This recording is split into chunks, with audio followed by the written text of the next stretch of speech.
How old were you back then, 1995, and how long at that point had you been with the department? I was a sergeant at the time. I've been there 15 and a half years or so. 35. What was your role back then when you got the call? I was a patrol sergeant working in the center of the city, like throughout the west side of Corpus Christi. Do you remember what you were doing when you got the call? We were just patrolling, and the shooting came out around 5 minutes till noon at the Days Inn, and I was probably not even half a mile down the street on Leopard, which was just a real quick run down Leopard, turn on navigation, and there it was. It was within minutes of the shooting getting called in that I was there. So were you the first on scene? There were two officers there. One, a guy named John Betts, was in uniform, and then there was a plainclothes officer. I'm not sure how he ever got there because he wasn't working. Mm-hmm. And he was there before. Like they may have been in the restaurant, like right there in the front, because they were able to come out, and she was coming around the back of the complex leaving in her truck, and then she pulled into a parking space. And then I pulled up, like right when they were trying to yell at her to exit the car and put her hands up and all that. Yeah, that's what I was going to ask. So you were among one of the first people on scene. Yeah. So when you got there, walk me through those moments of what was going on at that point. So right when I got there, I could see the two officers were behind another vehicle to the left of her. And so I walked up and I kind of came up around them, had my gun out. They said she was the suspect in the shooting, and she had a gun visible. But from where I was, behind this white pickup truck, you could not see into the window, into the back window. The angle was really bad. But they were yelling at her to drop the gun, get out of the car, turn the car off. And then another guy, this Joe Clare, a partner of mine, he pulled up and he came up. And then me and him ended up going to the front, and we kind of I moved the rest of the guys out of the way. Yeah. But once I came around the car, I could look straight over at her, and I could see that she had a gun, and tried to make eye contact with her and tried to talk to her, and she was kind of crying and, kind of very upset and crying and stuff like that, and telling her she wanted to kill herself. And we were just like, hey, let's talk about it and see if we could tone it down a little bit. Did you know the circumstances of the situation, that Selena had been shot? At that point, you probably didn't know if she was alive or never dead. Even knew who she shot. We didn't know at all. We were not in where we were sitting. We switched over to a TAC channel, which took us off the main channel, so just a few of us and some of the bosses could talk uninterrupted. And we never knew. I knew her name was Yolanda, didn't know anything else. Never knew who she shot. Didn't know the condition of the person she shot until like 30 or 40 minutes into talking. And because when somebody looks like they're trying to commit suicide, you really want to talk them down. You want to try to not talk about that, but talk about everything else to get them to put the gun down so we at least get them out of the car. And of course, every time we made a little bit of progress, it kind of went backwards because she had her truck on and the radio was on. So at that point, you had no idea why up until later. Well, we're there in like 30, 40 minutes. Mm-hmm. You see like a news truck is sitting up on the freeway with the big satellite dishes. You're like, why are they here? Mm-hmm. And then another one, and another one, and another one, and another one. And they started showing up everywhere. And they started blocking all the navigation because we were sitting right there facing the freeway and navigation, so you could see. So it wasn't until later on that night that you heard it was Selena. And like when we got replaced. So we were there, me and my partner were there for 3 hours talking to her, just the two of us, trying to get her out. Like at one point we almost had her out, and then she heard on the radio something that said like Selena has died, and she started freaking out and going berserk. We're just doing anything to get her to get back on track, and then but we didn't know the name still. Like we just said, hey, the person's still alive. We're talking to people on the radio. She's going to be okay. Right. Anything to get her out of the car. And then as time went on, she started calming down a little bit, but she still kept a gun to her head the whole time, almost 99% of the time. So that was 3 hours that you were able to talk to her. Was that the first time, or first among the first officers who spoke with her? Yeah, it was us. After just the me murder. and my partner. Because the other ones were just literally, they had just got there 30 seconds before me, and they were just telling her to put her hands out of the car, drop the gun and all that. And she wasn't compliant, of course. And then, of course, we stayed. I mean, we were not in a great position because, like, I was looking, like, at her truck, and she has a gun, like, and I'm, like, heading down, and you only see my head, but I have the gun kind of sitting on the hood of the car, so she couldn't see it. But if I had to shoot, then my partner, he had his gun next to his leg, but he's standing at the hood of the car looking at her. And but it was like 3 hours, and then the hostage negotiation team and the SWAT team were in place, and then we worked with them to get a phone to her so we could actually pull out. Because at that point, if you don't get them out in 3 hours, it's going to take quite a while to get them, convince them to. I mean, we did a few times, but there was so many people in front of her, like all the media trucks, and they were getting out with cameras, and then all the people in navigation. There were hundreds, like hundreds and hundreds. Like, it wasn't just a dozen, it was hundreds. Yeah. The whole street was completely crowded. And me and my partner were like, what in the, like, I have no idea. And then we learned after we went into the building who she was. And I had heard of her name just from a restaurant that we went to that was family members owned it. And we knew who she was, and she was on her up and coming, you know, translation to English songs and all that. So, I mean, really popular.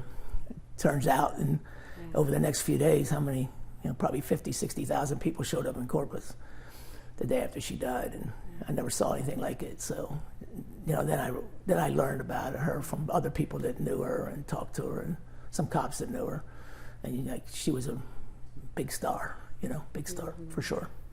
What do you remember Yolanda telling you in regard to the situation and what had just happened? Because you hear the story, you know, and each time it sounds a little bit different of what she shares over the years, right? Even up to recently, the story changes. And so what do you remember, because you were the first to hear the words from her? So it's interesting because, like, when we talked to her, we didn't interview her about the shooting. Like, we didn't want to talk to her about it. Like, it literally was not like, hey, tell me what happened. Like, that'll work us through. We didn't want to do that. It was strictly just saying it to get, but she would say, like, you know, I didn't mean to do it. Her dad made me shoot her. She said it all the time. Her dad made me shoot her. Her dad made me shoot her. And we were like, but she never said who the dad was. She never said who her was. She always just referred to as her. And she never said a name. And so she would make comments like that over the course of the 2 hours. Mostly in the first 30 or 40 minutes, she said a lot. And then there was a time period where it was just, she got on a cell phone for a while and was talking to some people on the phone, multiple different people, some in Spanish, some in English. And then towards the end, you know, she was making clear that her dad tried to break us up, tried to get us apart. I wasn't going to let him do that. He made me do it, you know, and all that kind of. We were like, wait a minute, okay, like, you really meant to shoot her, you know. And then then of course when the HNT people get on the phone for the next 6 hours, it was accidental. I don't know how the gun went off. You know, the story changed from my story to theirs. And of course the jury doesn't get to hear half of my story because the judges say you can't talk about that, you know. So they only get to hear what they decide you get to hear. So then, you know, of course 30 years go by, and the Netflix special, I think, was a little wild. My kids made me watch it. I didn't want to watch it because I'm not a fan of, like, sensationalizing criminals, you know, or trying to get them free, Right. By cutting and pasting a bunch of articles or interviews. So I watched it and I was like, oh my gosh, what a fraud. Like, it's just a fraud. And then, like, 2 weeks ago when I heard this, like, well, she didn't talk to me mean, I wouldn't have shot her. I was like, wow, this story has come a long way in 30 years. Like, really a long way. And it was amazing. But, you know, the sad part is the family has to put up with it. You know, the family has to live through all this. Like, every time it comes up, every time she makes herself in the news, wanting to be newsworthy. The family has to sit there and think about it. They don't like talking about Monday. They've never talked about Monday. They'll talk about her birthday, but they never talk about the day she died, out of respect. And it's the right thing. But this girl, man, just narcissistic or something, man. I mean, she's all about making herself newsworthy for the wrong reason. So when I saw what I saw, and what she told me, and then what she told them, and then what she said over the years about accident, didn't mean to do it, and all that's just nonsense. It's 100% nonsense.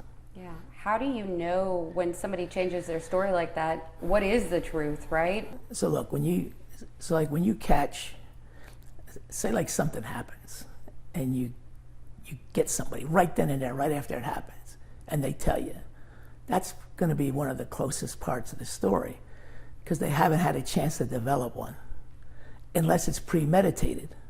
And if it's premeditated, then they have plenty of opportunity to have the story. But when something happens that wasn't supposed to, and you're talking to somebody 5 minutes later, you're more than likely you'll never get 100% of the truth. It never happens. But you have a lot more that makes sense than doesn't, Because then after time, when the investigation's going on, you find out what she said to me is the truth. What she said afterwards, she says it's accidental. I don't know how the gun went off. It just went off. Don't know why. I was just holding it and it went off. Well, guns don't go off without somebody's finger pulling the trigger. But she had a gun next to her head with the hammer pulled back, with her finger on the trigger for 7.5 hours. And it never went off. How's that possible? It only happened when Selena was standing in front of her, but it didn't happen when she was holding it to her head. Mm-hmm. So that's the things you go, kind of phony. And so what was your initial reaction to hear the parole board's decision to deny parole? Well, I knew that they would not give it to her. I just knew, Texas is very, they're tough on crime overall. Some cities aren't in Texas, but most of them, they have they take it serious. They listen to the victims, and someone has to speak out for the victim. It wasn't fair that this one person has all the media coverage and she can say whatever the hell she wants to say, and there's nothing anyone can do about it. If she says this, it's true. If she says this, it's true, because you have nothing else to go on. But I was there. She talked to me for 3 hours, and what she's saying today is all a lie. It's all a lie. Yeah. There's nothing that supports any of the things she said. So I come out and I'll speak up for Selena and her family, because they won't come on TV, but somebody has to speak up for the victim, because they don't get to tell their side of the story. She didn't live long enough to even say a word, so it's my obligation to do it for her and any other victim that would have the same issue come up. She's just the most famous, But thank you for that. But there's many others, and I'm not saying it's like a hero thing. I'm just saying it's like, it just really bugs me, because I heard other people come out and say things like, we think she should get parole, and even people, law enforcement, was like, she's done her time and it's fine. No, it's not how it works. You get parole because you're sorry. You're truly sorry. You show remorse. You tell the truth. You regret every action. Your whole life in prison is regretting what you did. Mm-hmm. So maybe I get a second chance. And that never happened here. It's just one lie after another. It's like fine wine. Yeah. Just the longer it takes, the story got better and better and better. Mm-hmm. But it also got phonier and just fake. And this last one was Paul, I know a lot of different things were spoken about, especially probably different the beginning, like you said, to towards the end of that conversation with Yolanda. Anything else that you recall when speaking with her? Like I said, she never told us it was accidental. She never even used those words with me. It was always about the father breaking us up. Because right before that, there was an allegation that she was in charge of the fan club, and she was trying to take ownership of the store, the clothing store that they had set up. and that she was stealing money. I mean, that was the whole thing, was revolved around money started disappearing from the books. And I don't know how it came to be that she showed up at the hotel other than to get the books and to get the checkbook and confront her over the missing money, and it went bad from there, you know. But she brought a gun to that meeting. So like, why'd you bring a gun to the meeting? Like, what's the point of that? You know, she didn't have $100,000 in the bank, in a bank bag in her back to protect it. She brought a gun to the meeting because she knew something was going to be weird about it. You know, something was not going to be right. They met in a hotel room and not in a restaurant, you know. So I always just look at those things and I'm just like, man, it's just nothing but intentional. But, you know, most of the things she said to us, it was always just about the father got in the way, he made me shoot her, he made me do this. It was never about I did it. It was always about that. But I wasn't in the ability to say, like, well, tell me why you did that. We weren't there for that. We were just trying to get her to put the gun down. Yeah, calm the situation down. Calm it down 100%. Yeah. Yeah. And we tried 10 different ways. And something would always, the radio would pop up. I mean, we were hoping the car ran out of gas, so it wouldn't come on anymore. I mean, we were literally like, we offered to get her drinks, like to get her soda, get her some bottled water, give her in the car, anything that would kind of motivate things to happen. And at this point, were you on like a loudspeaker? No, I was standing from here to you. Really? Just the car, Yeah. the hood of the car. I think I have a picture somewhere of I was literally like, just the trunk of the hood of the car was the distance between me and her. Wow. I mean, I could see her as close as we are. And you remember seeing her with the gun? Was Always. it Always pointed at her head or It's just always carrying like it? right up against her head. Sometimes pushing it where her head would turn just a little bit, but she always had her finger on it, was always cocked back. There was a point there where she moved it away and she let it go, and then she put it back up. We were getting her to put it on the dashboard, and we were making progress.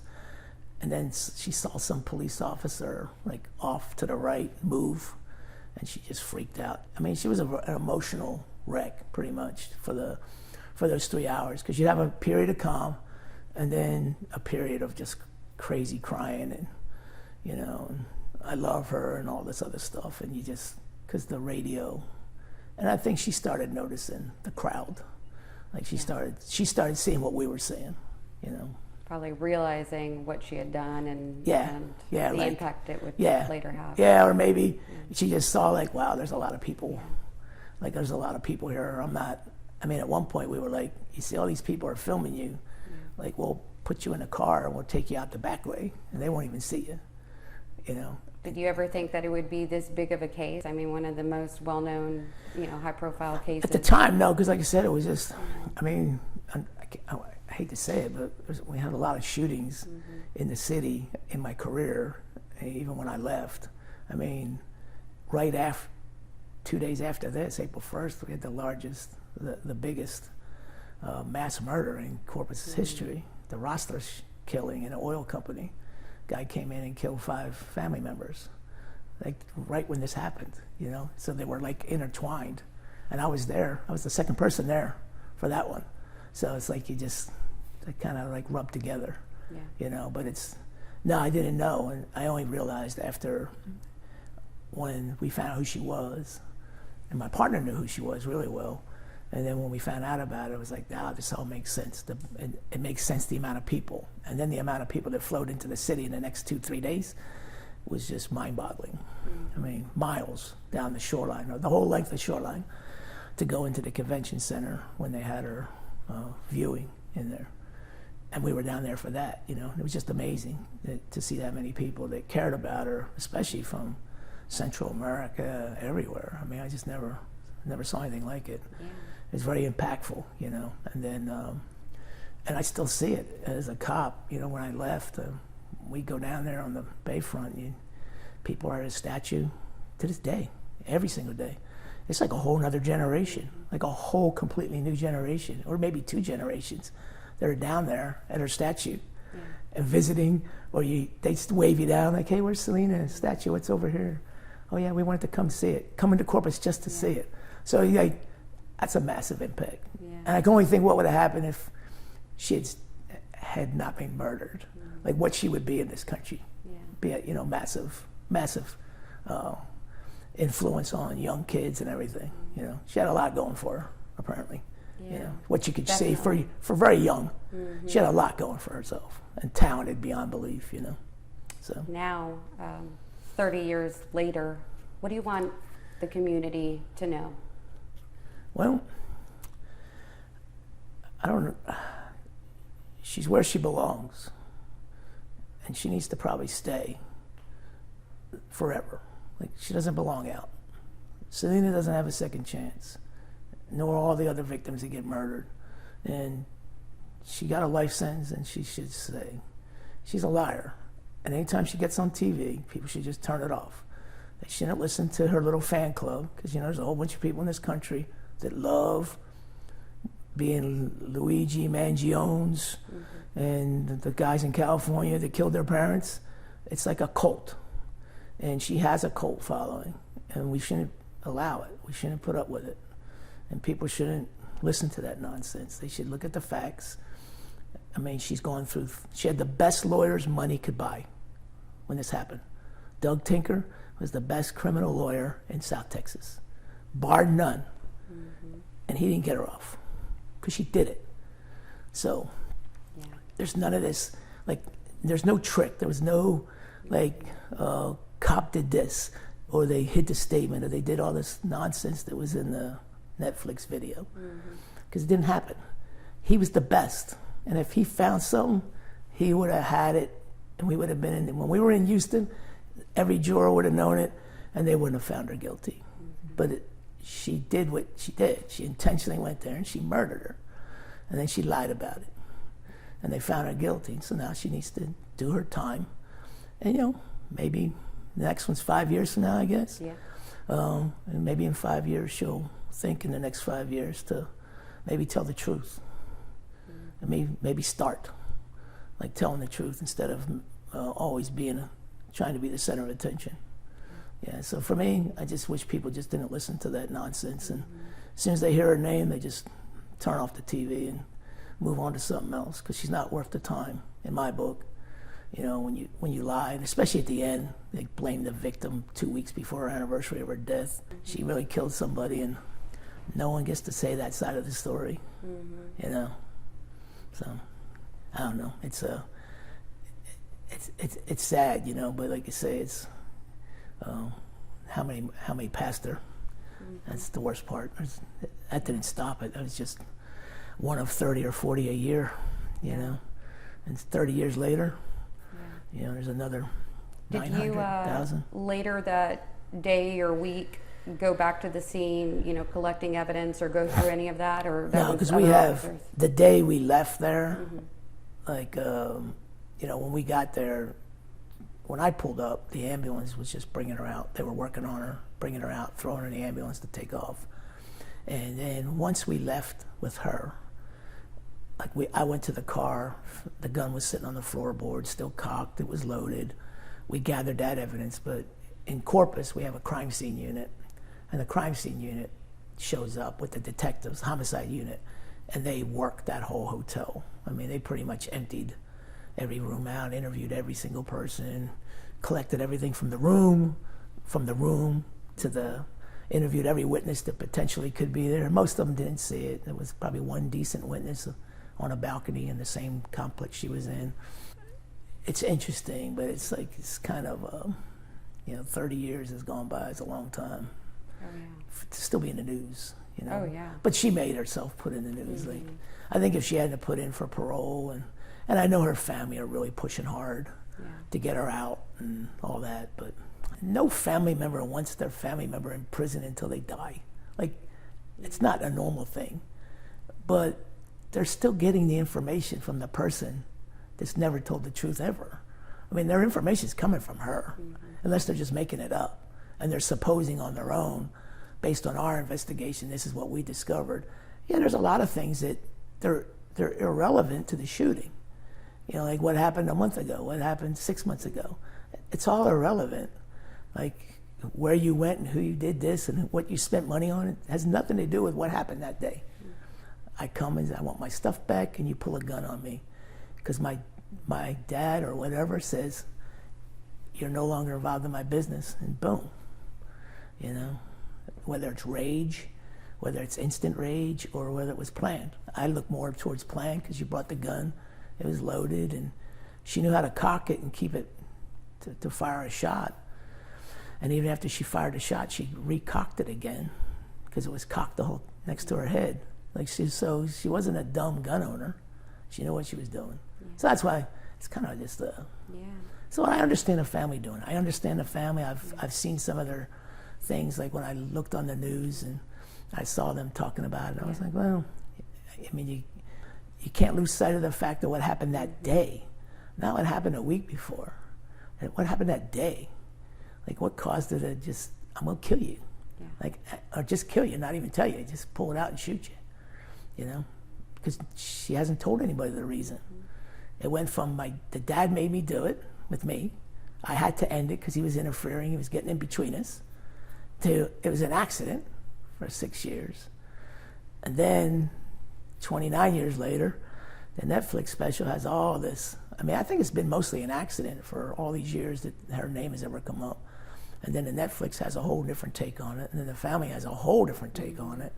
Like all these little things about who did what and where, and this happened 6 months earlier. And okay, that's fine and good, but it really had nothing to do with the days in. On the other side, Selena's family, you know, like you mentioned, they haven't, you know, spoken out ever on the day of the anniversary of the death. But what do you want them to know? Well, I know them from way back in the day, and I'm glad that the outcome is what it is today. I hope that 5 years from now they don't make a big deal out of it and it kind of goes away, because I think it's unfair that the Netflix special brought a lot of attention, negative, instead of the positive things that Selena stood for. Monday will be the same thing, you know. It puts a lot of attention on the family, you know, that's unnecessary, you know. But I mean, it's her legal right to request it. You got to let them do it. But you know, for me, you know, I'll tell the side of the story that a lot of people didn't get to hear, because it didn't get in the trial. Some of it didn't get, some of it did, some of it didn't. And like I said, it's not just her. For another family, I do the same thing for them too, because there is nobody there to speak up for them.